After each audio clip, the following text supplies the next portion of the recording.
अगर आज नैयर काज़मी ने कंप्लेन दी तो भारत के संविधान को बचाने के लिए कंप्लेन दी। आरएसएस वालों, तुम क्या एक मिसाल पेश कर सकते हो कि मुल्क की जंग आजादी में तुम्हारे कौन से लोगों ने अंग्रेजों के खिलाफ आजादी में हिस्सा लिया?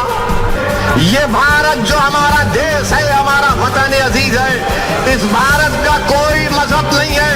ये भारत ना हिंदुओं का है, ना मुसलमानों का है, ना ईसाइयों का है, ना सिखों का है। ये भारत किसी का भी नहीं है।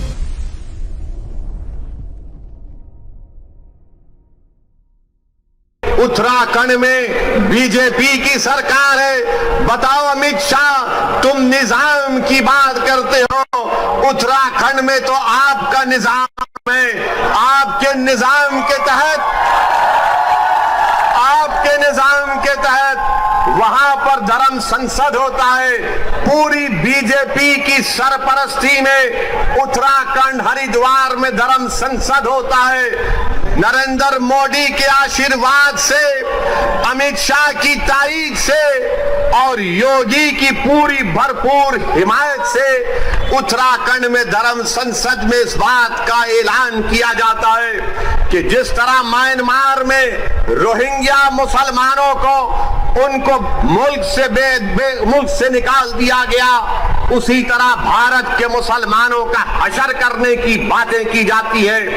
कहा जाता है कि 20 लाख मुसलमानों का कत्ल कर दिया जाए, मगर आपको जानकर हैरत नहीं होगी, आपको ताज्जुब भी नहीं होगा कि जब मुसलमानों को कत्ले-आम की दावत दी जाती है, मुसलमानों को बर्बाद करने की बातें की जाती है, तो किसी एक को भी उत्तराखंड की हुकूमत ऐसी बुज़दिल और मुखन्निस हुकूमत है कि इन धर्म संसद में इस तरह की नफरत की बातें करने वालों के खिलाफ एक को भी गिरफ्तार नहीं किया जाता।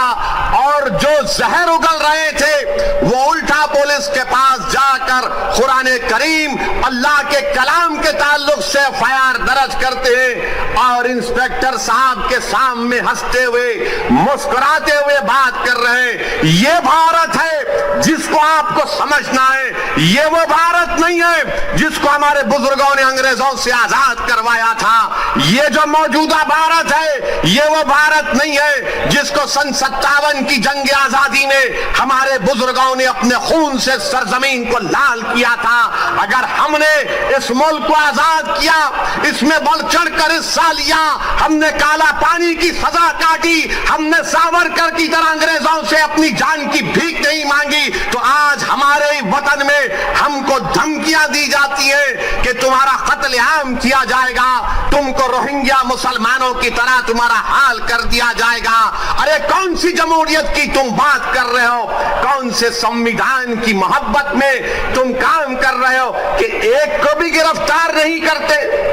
एक को भी गिरफ्तार नहीं करते।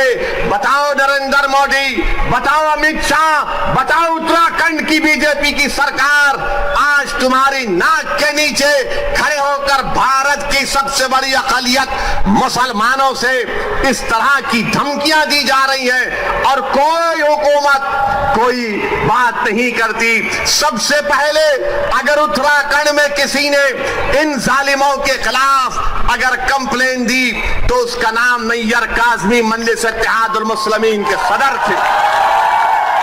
उन्होंने जाकर पुलिस स्टेशन में कंप्लेंट दर्ज कराई।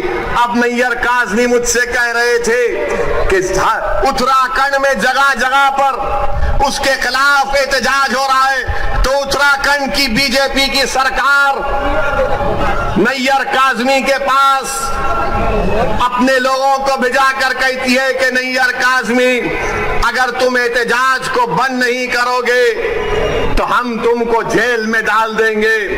मैं उत्तराखंड की सरकार से कहना चाह रहा हूं, जेल में डालना है डाल दो, मगर याद रखो तुम हक की आवाज को दबा नहीं सकोगे। अगर आज नैयर काज़मी ने कंप्लेन दी तो भारत के संविधान को बचाने के लिए कंप्लेन दी।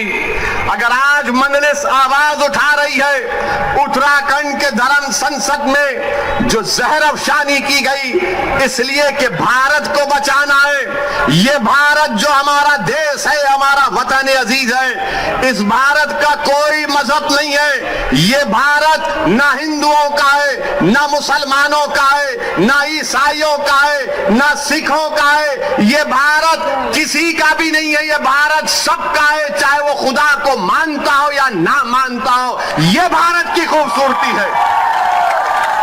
बीजेपी इसको सिर्फ एक मजहब से जोड़कर ये बताना चाहती है कि ये मुल्क सिर्फ एक मजहब का है या एक आरएसएस की आइडियोलॉजी के मानने वालों का है। आरएसएस वालों, तुम क्या एक मिसाल पेश कर सकते हो कि मुल्क की जंग आजादी में तुम्हारे कौन से लोगों ने अंग्रेजों के खिलाफ आजादी में हिस्सा लिया? क्या तुम्हारे किसी एक लीडर का तुम नाम बता दो? अरे तुम तो अंग्रेजों से मिले हुए थे। तुम्हारे उस वक्त के सर संचालक ने कहा था, तुम्हारे उस वक्त के सर संचालक ने कहा था कि आजादी की लड़ाई में हिस्सा मत लो। नाम लो मैं उनका। मेरे अजीज दोस्तों और बुजुर्गों, आज